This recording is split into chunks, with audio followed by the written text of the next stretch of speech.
When I was younger, say 18, maybe even as a kid, I used to find subtitles in movies extraordinarily frustrating. I used to think they were getting in the way, they were occupying space on the screen and therefore blocking me from looking at something, even though the way I look at movies is if there is a person's face, I'm always observing them and not really looking around like people who are very observative about what's around people. I think it's because I translate my real life skill onto me as an audience member. It's like when someone is speaking, I want to look at them. But other people do so good about being able to catch details like Easter eggs, as they call some things, in which you spot a poster that belongs to another thing and you're able to pick up on it. I can't do that unless it's blatantly obvious, like say in Metal Gear Solid the Twin Snakes, there was that Yoshi and Mario little figurine thing in the lab. Sure, I'm able to spot that very easily because it's right there and our colors so iconic that even if you weren't fixating your gaze on it, you would be able to tell that that's Yoshi and that's Mario. But for other things in general, I just can't, especially if it's like a real time kind of movie. So, what I wanted to ask you guys is if you happen to be somebody who, as of right now, is watching this video with closed captions on, let me know how accurate it is. If it happens to be something that you use to back you up as you're watching something, or if you happen to be someone with a degree of hearing impairment, but you can still hear pretty well to where you don't depend on it, let me know how accurate those things are. And the reason I say that is because, in my experience, presently, I have completely switched stuff around. I want to say beginning some 4-ish years ago or 5 years ago, I started using closed captions. And it's because there are people who I genuinely do not understand what they say. There are certain accents, I guess, that I just don't understand. The English one would be one, especially the classic one, old classic movies from like the 60s or 70s or 80s, something like that. Their accent, it was just thicker in some way. So for me, that has always been a challenging accent to understand sometimes. Hilariously, the other day, I had a colleague who is English speaking to his compatriot, and at some point, the lady, she was an older lady, I had to kind of stop him for a second and be like, where exactly are you from? And then, they were having a very English conversation about where they're from and how their accents have actually softened. And I'm like, you mean to tell me that what I'm hearing used to be worse somewhere? But these were two people who, in my opinion, spoke with clarity. But what's funny to me is that this would be maybe the third time that I can think of that I have observed two people from literal England saying to each other that, huh? What? I am sorry. Can you repeat yourself? Like saying that type of thing to each other because they legit do not understand each other. So it's like I was once present in a stream run by two Englishmen. I once said to them, I forget what topic we were discussing, but I remember hearing something about how it had to do with someone's criticism of someone for their vocabulary, maybe something like that. The person being criticized was someone from England, so you would expect that the English from England is as correct as it gets. I remember very vividly commenting that it's as if someone non-English is attempting to tell English people how to English.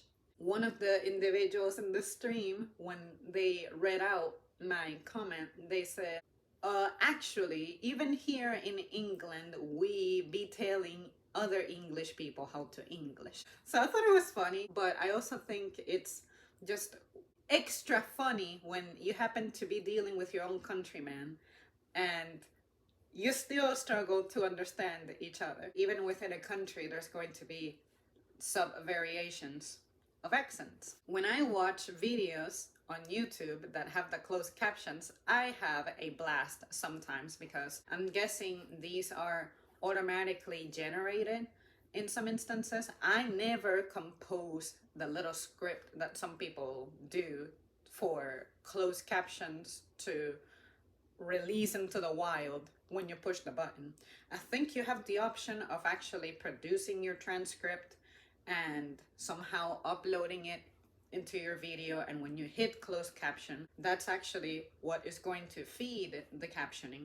But if you use the automatic one, it's super terrible because sometimes if you're watching something that is, say, a movie review about a movie that is super fictional, like something Marvel, and then you see how they try to close caption the names of some of these characters and how very wrongly they get it. For instance, Asgard.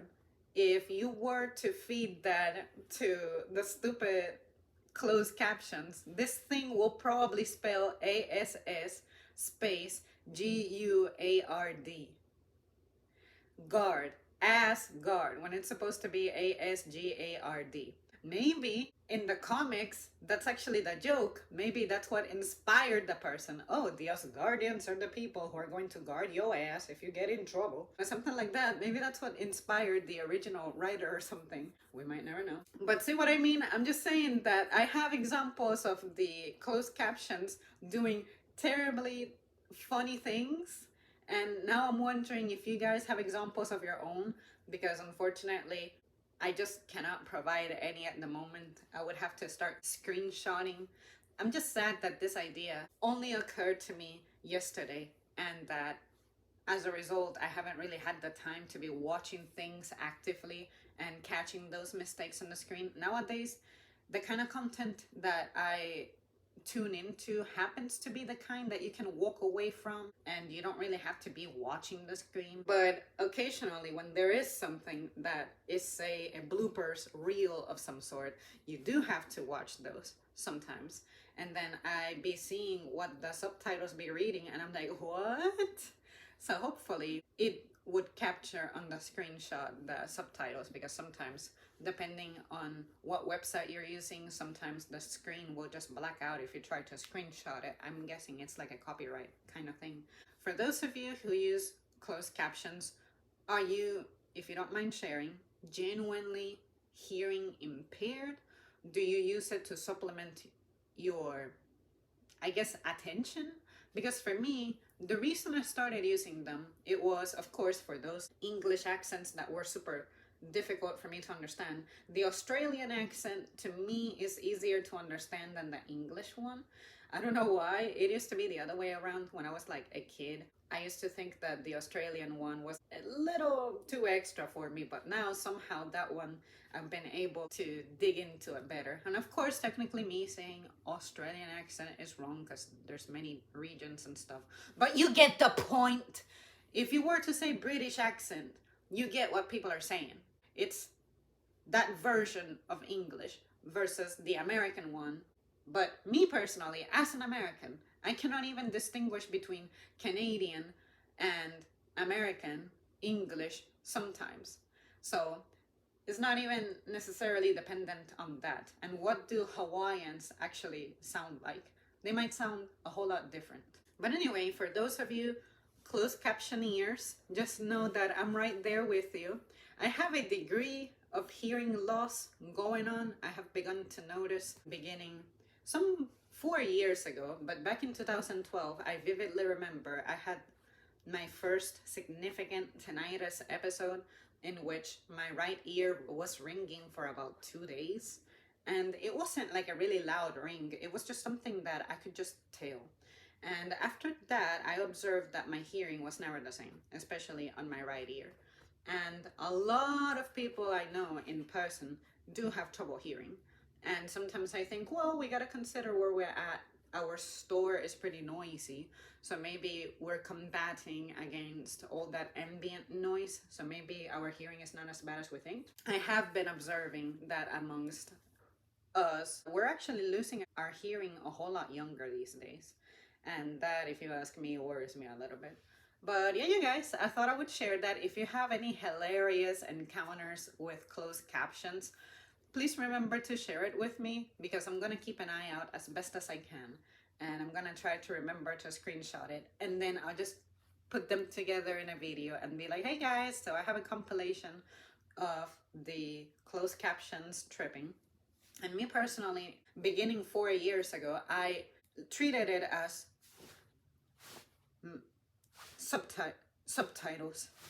I cannot hear without subtitles. It really made a difference, because sometimes there's just stuff happening in your environment that you can't control. Sometimes I'll be watching something and maybe someone says something and then I'm not able to hear. Right now, when my heater comes on, sometimes it is pretty loud to where I don't want to make my TV any louder, and therefore there are certain sounds that I just do not pick up as well.